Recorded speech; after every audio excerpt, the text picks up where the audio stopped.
อัปเดตล่าสุดเด้อพี่น้องเด้อตอนนี้ทางทีมหน่วยกู้ภัยได้คนพบแล้ว5 รายพี่น้องเลยเนาะตอนนี้รอแค่ว่าลำเลียงออกมาจากถ้ำเท่านั้นพี่น้องเนื่องจากว่าหนทางที่กระเจ้าเข้าไปค้นหาหันพี่น้องมันเป็นซ่องแคบแล้วลำเลียงออกมาบ่ได้พี่น้องเจอแล้ว5 รายยังเหลืออีก2 นายพี่น้องเอ๋ยเนาะตอนนี้ยังค้นหาอยู่พี่น้องเอ๋ยเนาะทางทีมหน่วยกู้ภัยเพิ่นดีใจที่ได้คนพบ5 รายพี่น้องจนห้องให้พี่น้องเอ๋ยปาดนี่คือความภาคภูมิใจพี่น้องเนาะของทีมกู้ภัยพี่น้องเพิ่นเฮ็ดงานจน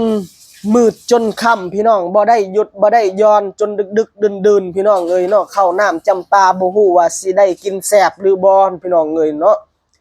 เฮ็ดงานแข่งขันกับเวลาพี่น้องเนื่องจากว่าฝนตกมาตลอด24 ชั่วโมงพี่น้องเอ้ยเนาะตกทุกมื้อทุกคืนพี่น้องเนาะแต่ปาฏิหาริย์มันก็เกิดขึ้นจริงทุกคนเอ้ยบ่น่าเชื่อเนาะทุกคนเนาะขอขอบคุณขอบใจ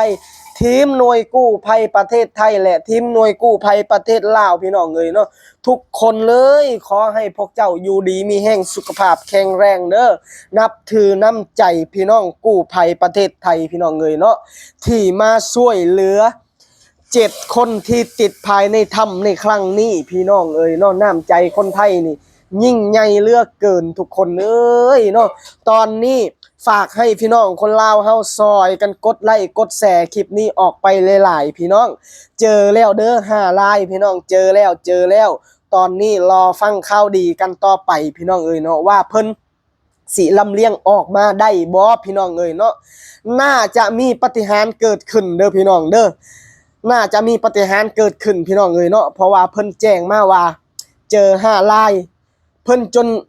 ห้องให้พี่น้องเอ้ยเนาะความดีใจของเพิ่นพี่น้องเอ้ยมันตื่นตันใจเห็นนะพี่น้องเนาะมันตื่นตันใจแห้งทุกคนเลยเนาะฝากทุกคนซอยเป็นกำลังใจให้ทีมกู้ภัยให้ลำเลียงออกมาให้ได้พี่น้องยังเหลืออีก2 นายพี่น้องเลยที่ยังบ่ทันได้ค้นพบในตอนนี้พี่น้องเลยเนาะขอเป็นกำลังใจให้กับทีมหน่วยกู้ภัยทุกคนพี่น้อง